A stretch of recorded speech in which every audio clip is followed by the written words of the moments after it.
Hello അസ്സലാമു അലൈക്കും നമസ്കാരം വെൽക്കം ബാക്ക് ഐഷസ് കിച്ചണിലേക്ക് എല്ലാവർക്കും സ്വാഗതം. ഇന്നൊരു ചെറിയൊരു രാത്രി എടുത്തിട്ടുള്ളൊരു വ്ളോഗാണ് ഷെയർ ചെയ്യാൻ പോകുന്നത്. രാത്രിത്തെ ഡിന്നറിനുള്ള പ്രിപ്പറേഷൻസൊക്കെയാണ് മെയിനായിട്ട് കാണിക്കുന്നത്.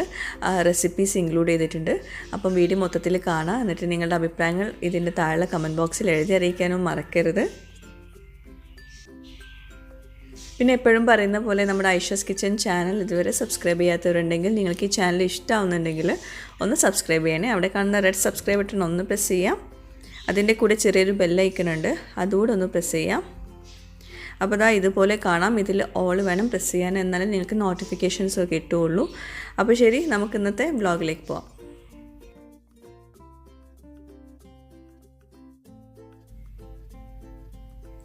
സാധാരണ ഞാൻ ഡിന്നർ ഒരു 5 മണി 6 മണി ആ ഒരു സമയമാകുമ്പോഴേക്കും റെഡിയാക്കാറുണ്ട്. അപ്പം ഇന്ന് കുറച്ച് ലേറ്റായിപ്പോയി.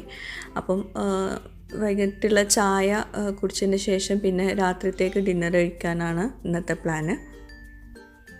പിന്നെ ചായയുടെ കൂടെ സ്നാക്കായിട്ട് ഞാൻ തലേ ദിവസം ഉണ്ടാക്കിയിട്ടുള്ള ലഡു ഉണ്ടായിരുന്നു. അപ്പോൾ അതുകൊണ്ട് സ്നാക്കൊന്നും പുതിയത് ഉണ്ടാക്കേണ്ട ആവശ്യം വന്നില്ല. അതിൻ്റെ ഡീറ്റെയിൽ റെസിപ്പി ഞാൻ തൊട്ട് മുമ്പത്തെ വീഡിയോയിൽ ഷെയർ ചെയ്തിട്ടുണ്ട് കേട്ടോ, കാണാത്തവരുണ്ടെങ്കിൽ കാണാം. അപ്പോൾ ഡിന്നറിന് ഞാൻ ഉണ്ടാക്കാൻ പോകുന്നത് ഫ്രൈഡ് റൈസാണ്. ഫ്രൈഡ് റൈസിലേക്കുള്ള അരിയുടെ ഡീറ്റെയിൽസും അതുപോലെ ഫ്രൈഡ് റൈസിലേക്ക് ചോറ് എങ്ങനെയാണ് പെർഫെക്റ്റ് ആയിട്ട് കുക്ക് ചെയ്തെടുക്കേണ്ടതെന്നൊക്കെ ഞാനൊരു വീഡിയോ മുമ്പ് ചെയ്തിട്ടുണ്ടായിരുന്നു. ഒരുപാട് പേര് ട്രൈ ചെയ്ത് നോക്കിയിട്ട് വളരെയധികം പെർഫെക്റ്റ് ആയിട്ട് കിട്ടിയിട്ടുള്ളൊരു റെസിപ്പിയാണ്. അപ്പോൾ അതിൻ്റെ ലിങ്ക് ഞാൻ ഡിസ്ക്രിപ്ഷൻ ബോക്സിലും പിൻഡ് കമൻറ്റൊക്കെ ആയിട്ടിടാം കേട്ടോ.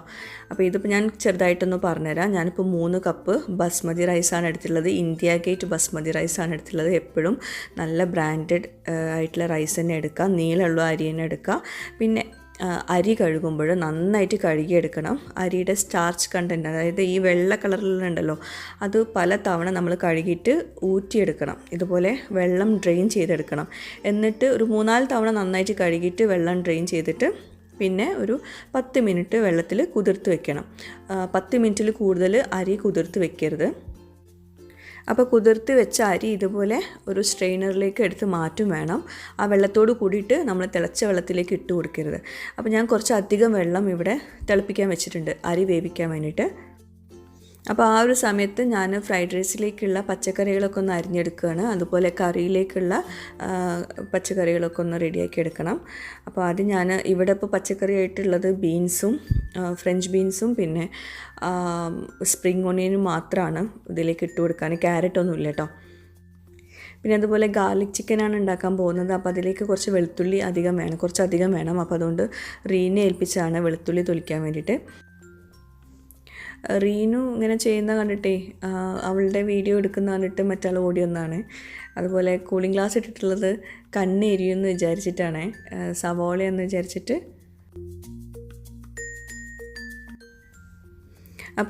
സവോള ഞാൻ ചെറിയൊരു പീസ് എടുത്തിട്ടുള്ളൂ. അത് ഇതുപോലെ നല്ല ചെറുതായിട്ട് കനം കുറച്ചിട്ട് അരിഞ്ഞെടുക്കുക, നല്ല ചെറുതായിട്ട് അരിഞ്ഞെടുക്കുക.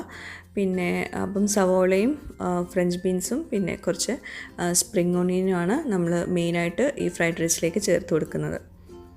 പിന്നെ കുറച്ച് വെളുത്തുള്ളിയും ചേർത്ത് കൊടുക്കുന്നുണ്ട്. അപ്പോൾ ക്യാരറ്റൊന്നും ഇല്ലാത്തതുകൊണ്ടാണ് അതൊന്നും ചേർക്കാൻ കേട്ടോ. അപ്പം ഡീറ്റെയിൽ ആയിട്ടുള്ള റെസിപ്പി ലിങ്ക് ഞാൻ താഴെ പിൻഡ് കമൻറ്റായിട്ട് ഇടാം, ഒന്ന് കണ്ടു നോക്കൂ കേട്ടോ. എഗ് ഫ്രൈഡ് റൈസിൻ്റെ റെസിപ്പിയൊക്കെ നല്ല പെർഫെക്റ്റ് റെസിപ്പി തന്നെ ഷെയർ ചെയ്തിട്ടുണ്ട് മുമ്പ്.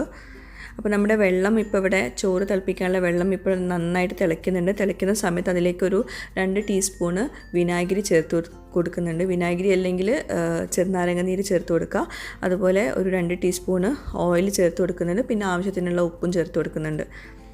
ഇനി ഇതിലേക്ക് നമ്മൾ ഊറ്റി വെച്ചിട്ടുള്ള ഈ അരി ചേർത്ത് കൊടുക്കുക. വെള്ളത്തോട് കൂട്ടിയിട്ട് ചേർക്കരുത് കേട്ടോ, ഊറ്റി എടുത്തിട്ട് വേണം ഇതിലേക്ക് ചേർത്ത് കൊടുക്കാൻ.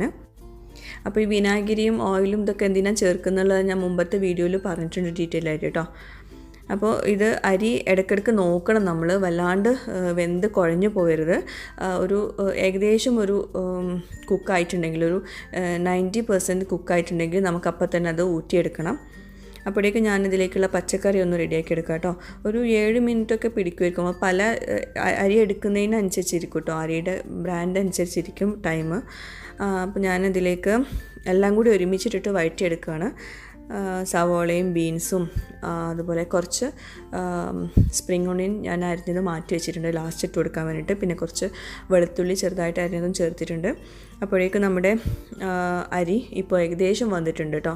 അപ്പം അരി എപ്പോഴും ശ്രദ്ധിക്കണം, അവിടെ ഇട്ട് പോകരുത്, കുഴഞ്ഞു പോകും. പിന്നെ ഒരുപാട് വെള്ളത്തിൽ വേണം അരി കുക്ക് ചെയ്തെടുക്കാൻ കേട്ടോ. അപ്പോൾ ഞാനിത് ഒരു ഓട്ടപാത്രത്തിലേക്ക് പെട്ടെന്ന് തന്നെ മാറ്റിയിട്ടുണ്ട്.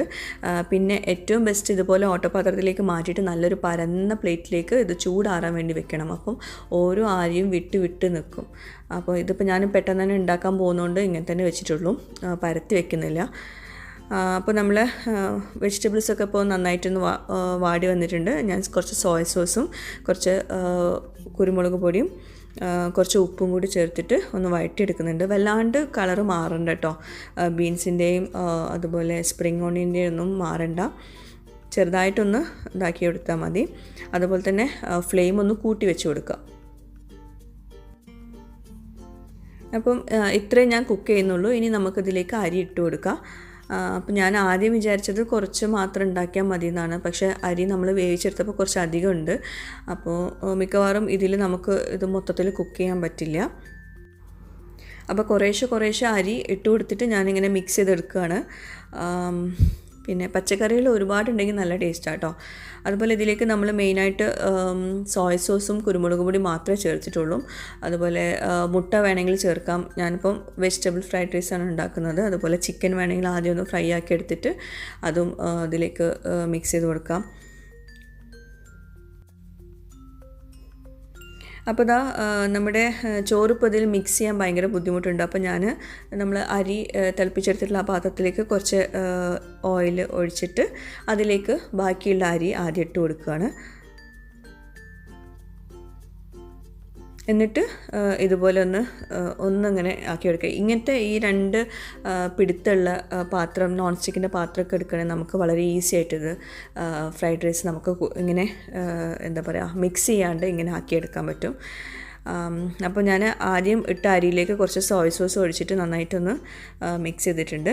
എന്നിട്ട് ബാക്കി നമ്മൾ നേരത്തെ പാനിൽ ആക്കിയെടുത്തിട്ടുള്ള ഫ്രൈഡ് റൈസും കൂടി ഇതിലേക്ക് മിക്സ് ചെയ്ത് കൊടുക്കുക. അപ്പോൾ ഫ്രൈഡ് റൈസ് എപ്പോഴും നമ്മൾ ഇതുപോലെ സ്പാറ്റിലുകൊണ്ട് നമ്മൾ ഇറക്കി കൊടുക്കാണ്ട് ഇതുപോലെ ചെയ്തെടുക്കുകയാണെങ്കിൽ അരി പൊട്ടിപ്പോവാതെ നമുക്ക് നല്ല പെർഫെക്റ്റ് ആയിട്ട് തന്നെ കിട്ടും. അപ്പോൾ ലാസ്റ്റ് ഞാൻ കുറച്ച് സ്പ്രിംഗ് ഓണിയനും കൂടി ചേർത്ത് കൊടുക്കുന്നുണ്ട്. സ്പ്രിംഗ് ഓണിയൻ ഇങ്ങനെ ലാസ്റ്റ് ചേർത്ത് കൊടുക്കുമ്പോൾ നല്ല ടേസ്റ്റാണ്. അപ്പോൾ എപ്പോഴും കുറച്ച് മാറ്റി വയ്ക്കുക ലാസ്റ്റ് ഇടാൻ വേണ്ടിയിട്ട്. അപ്പോൾ കണ്ടോ, ഇതുപോലെ ചെയ്തെടുക്കാം മിക്സ് ചെയ്യുന്നതിന് പകരം. പിന്നെ ഉപ്പൊക്കെ പാകത്തിനുണ്ടോ നോക്കുക, വേണമെങ്കിൽ കുറച്ചുകൂടെ കുരുമുളക് പൊടി ചേർത്ത് കൊടുക്കാം. നമ്മൾ ചെറുനാരങ്ങ നീരും അതുപോലെ വിനാഗിരിയൊക്കെ ചേർക്കുന്നതിനാന്ന് വെച്ചിട്ടുണ്ടെങ്കിൽ അരി നല്ല വൈറ്റ് കളറിൽ കിട്ടാൻ വേണ്ടിയിട്ടാണ് കേട്ടോ കുക്ക് ചെയ്യുന്ന സമയത്ത്. അപ്പോൾ നമ്മുടെ ഫ്രൈഡ് റൈസ് റെഡി ആയിട്ടുണ്ട്. ഇനി ഞാൻ ഉണ്ടാക്കാൻ പോകുന്നത് ഗാർലിക് ചിക്കനാണ്. റെസ്റ്റോറൻറ്റ് സ്റ്റൈലിലുള്ള അതേപോലെ തന്നെ സൂപ്പർ ടേസ്റ്റി ആയിട്ടുള്ള ഗാർലിക് ചിക്കൻ്റെ റെസിപ്പി ഞാൻ കുറച്ച് മുമ്പ് ഷെയർ ചെയ്തിട്ടുണ്ടായിരുന്നു, വീഡിയോ ഒരു 5-6 മാസം മുമ്പ്. അപ്പോൾ അത് പെർഫെക്റ്റ് റെസിപ്പിയാണ്. അതും ഒരുപാട് പേര് ട്രൈ ചെയ്ത് നോക്കിയിട്ട് അഭിപ്രായങ്ങൾ പറഞ്ഞിട്ടുണ്ടായിരുന്നു. അപ്പോൾ ആ സെയിം റെസിപ്പിനെയാണ് ഇപ്പോഴും ഫോളോ ചെയ്യുന്നത്. അപ്പോൾ ഞാനിപ്പോൾ അത് ഡീറ്റെയിൽ ആയിട്ട് കാണിക്കുന്നില്ല കേട്ടോ. അപ്പോൾ ഇതുപോലെ ഫ്രൈങ് പാനിൽ നമ്മൾ ആദ്യം ചിക്കൻ ഒന്ന് ഫ്രൈ ചെയ്തെടുത്തിട്ടുള്ളത്. ഞാൻ എല്ലില്ലാത്ത ചിക്കൻ പീസസാണ് ഫ്രൈ ചെയ്തിട്ടുള്ളത്. എന്നിട്ട് പാന് ചൂടാക്കിയിട്ട് അതിലേക്ക് ഈ ചിക്കൻ ഫ്രൈ ചെയ്തിട്ടുള്ള എണ്ണ ഒഴിച്ചു കൊടുത്തിട്ട് അതിലേക്ക് ഞാൻ കുറച്ചധികം വെളുത്തുള്ളി എടുത്തിട്ടുണ്ട്. പിന്നെ പച്ചമുളക് ഒരു 4 എടുത്തിട്ടുണ്ട്. അതുപോലെ കുറച്ച് സ്പ്രിംഗ് ഓണിയനും കൂടി ചേർത്തിട്ട് നന്നായിട്ടൊന്ന് വഴറ്റിയെടുക്കാം. വെളുത്തുള്ളി ഒന്നും വല്ലാണ്ട് വഴറ്റിയെടുക്കേണ്ട ആവശ്യമില്ല കേട്ടോ, സവാള ഒന്നും ചേർക്കേണ്ട ആവശ്യമില്ല. ഇനി ഇതിലേക്ക് കുറച്ചധികം സോയ സോസ് ഒഴിച്ചിട്ടുണ്ട്. സോയ സോസ് ഒഴിക്കുമ്പോൾ ശ്രദ്ധിക്കേണ്ടത് ഡാർക്ക് സോയ സോസും കിട്ടുന്നുണ്ട്. അപ്പോൾ അതുകൊണ്ട് ഡാർക്ക് ഒഴിക്കുമ്പോൾ കുറച്ച് ഒഴിച്ചാൽ മതി. ഇത് ലൈറ്റ് സോയ സോസാണ് കേട്ടോ. അപ്പോൾ സോയ സോസിൻ്റെ കൂടെ കുറച്ച് കുരുമുളക് പൊടിയും കൂടി ചേർത്തിട്ട് പിന്നെ ഈ ഫ്രൈ ചെയ്ത് വെച്ചിട്ടുള്ള ചിക്കനും കൂടി ചേർത്ത് കൊടുക്കുക. എന്നിട്ട് നന്നായിട്ടൊന്ന് മിക്സ് ചെയ്ത് കൊടുക്കുക. എന്നാലേ സോയ സോസിൻ്റെയും കുരുമുളക് പൊടിയുടെയും അതുപോലെ ഈ വെളുത്തുള്ളിയുടെയൊക്കെ ഫ്ലേവർ ഈ ചിക്കനിൽ നന്നായിട്ട് പിടിക്കുകയുള്ളൂ. അപ്പോൾ ഇതുപോലെ ഇങ്ങനെ ഒന്ന് മിക്സ് ചെയ്ത് കൊടുക്കുക. അതൊരു മീഡിയം ഫ്ലെയിമിൽ വെച്ചിട്ട് നന്നായിട്ടൊന്ന് മിക്സ് ചെയ്ത് കൊടുക്കുക. എന്നിട്ട് ഇതിലേക്ക് 1 കപ്പ് വെള്ളം ഒഴിച്ചു കൊടുക്കുക. ആദ്യം നമ്മൾ വെള്ളം ഒഴിച്ചിട്ട് ഇത് നന്നായിട്ടൊന്ന് കുക്ക് ചെയ്തെടുക്കണം. ആ ഒരു വെള്ളം ഒഴിക്കുന്നത് എന്താണെന്ന് വെച്ചിട്ടുണ്ടെങ്കിൽ ഇത് ഡ്രൈ ആയിട്ടുണ്ടെങ്കിൽ നമുക്ക് ചിലപ്പോൾ അടിയിൽ പിടിക്കാൻ ചാൻസ് ഉണ്ട്. അപ്പോൾ അതുകൊണ്ടാണ് വെള്ളം ഒഴിച്ചിട്ട് ഇതൊന്ന് കുക്ക് ചെയ്തെടുക്കുന്നത്. അപ്പോൾ നന്നായിട്ട് തിളച്ച് വരുന്ന സമയത്ത് നമുക്കതിലേക്ക് ഒരു ടീസ്പൂണ് കോൺഫ്ലോറും കുറച്ച് ഒരു 1/4 കപ്പ് വെള്ളം കൂടി മിക്സ് ചെയ്തിട്ട് ആ ഒരു സ്ലറി ഇതിലേക്ക് ഒഴിച്ചു കൊടുക്കാം. അപ്പോൾ ഞാനിപ്പോൾ ഒരുപാട് ഗാർലിക് ചിക്കൻ ഉണ്ടാക്കുന്നില്ല, കുറച്ച് മാത്രമേ കറി ഉണ്ടാക്കുന്നുള്ളൂ. അപ്പോൾ അതുകൊണ്ടാണ് ഞാനിപ്പോൾ കുറച്ച് മാത്രം സ്ലറി ഒഴിച്ചു കൊടുത്തിട്ടുള്ളത്. പിന്നെ ഒരുപാട് കോൺഫ്ലോർ ഒഴിച്ചിട്ട് ഭയങ്കര തിക്കാക്കി എടുക്കൊന്നും വേണ്ട. എന്നിട്ട് ലാസ്റ്റ് ആ ഒരു സ്ലറി നന്നായിട്ട് കോൺഫ്ലോർ ഒഴിച്ചിട്ടുള്ള മിക്സ്ചർ നന്നായിട്ടൊന്ന് കട്ടിയായിട്ട് വരുന്ന സമയത്ത് ലാസ്റ്റ് നമുക്കിതിലേക്ക് കുറച്ച് ടൊമാറ്റോ കെച്ചപ്പും കുറച്ച് പഞ്ചസാരയും കൂടി ചേർത്തിട്ടൊന്ന് മിക്സ് ചെയ്ത് കൊടുക്കുക. ആവശ്യത്തിനുള്ള ഉപ്പും ചേർത്ത് കൊടുക്കുക. ടൊമാറ്റോ കെച്ചപ്പ് എപ്പോഴും വളരെ കുറച്ച് മാത്രം ചേർത്ത് കൊടുക്കുക ഈ ഗാർലിക് ചിക്കനിലേക്ക് കേട്ടോ. ഒരുപാട് ചേർത്ത് കൊടുക്കരുത്. കാരണം നമ്മൾ ഗാർലിക് ചിക്കൻ്റെ കളർ എന്ന് പറയുന്നത് ഒരു ചെറിയൊരു ഡാർക്ക് കളറാണ് വേണ്ടത്, ഈ റെഡ് കളറിൽ ഉണ്ടാവില്ല. അപ്പോൾ ടേസ്റ്റൊക്കെ നോക്കുക. ഉപ്പും പുളിയും മധുരമൊക്കെ നല്ല പാകത്തിനാണെങ്കിൽ, എരിവൊക്കെ നല്ല പാകത്തിനാണെങ്കിൽ ഓക്കെ. അല്ലെങ്കിൽ എന്തെങ്കിലുമൊക്കെ കൂടുതൽ വേണമെന്നുണ്ടെങ്കിൽ കുരുമുളക് പൊടി വേണമെങ്കിൽ അത് ചേർത്ത് കൊടുക്കുക. പിന്നെ ലാസ്റ്റ് ഞാൻ കുറച്ച് സ്പ്രിംഗ് ഓണിയനും അതുപോലെ ക്യാപ്സിക്കം ചെറുതായിട്ട് അരിഞ്ഞതും കൂടി ചേർത്തിട്ട് മിക്സ് ചെയ്തിട്ടുണ്ട്. അപ്പോൾ നമ്മുടെ ഗാർലിക് ചിക്കൻ റെഡി ആയിട്ടുണ്ട്. അപ്പോൾ ഈ ഒരു പരുവത്തിലാണ് വേണ്ടത്. വല്ലാണ്ട് കട്ടിയിലുണ്ടാവരുത്. കാരണം കോൺഫ്ലോറിൻ്റെ മിക്സ്ചർ ഒഴിക്കുമ്പോൾ ശ്രദ്ധിക്കുക, 1 ടീസ്പൂണൊക്കെ കോൺഫ്ലോർ മതിയാകും.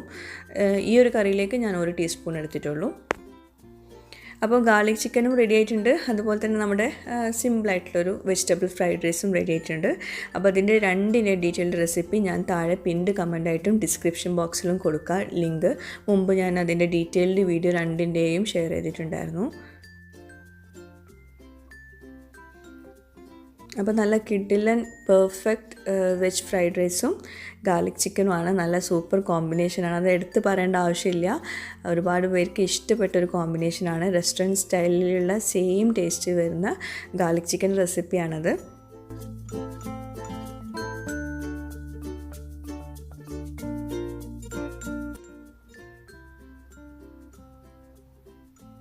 അപ്പോൾ ഫുഡൊക്കെ കഴിക്കാൻ കുറച്ച് ലേറ്റായിപ്പോയി. ഇതൊക്കെ വീഡിയോ ഒക്കെ എടുത്ത് വന്നപ്പോഴേക്കും അത്യാവശ്യം സമയമായിട്ടുണ്ടായിരുന്നു.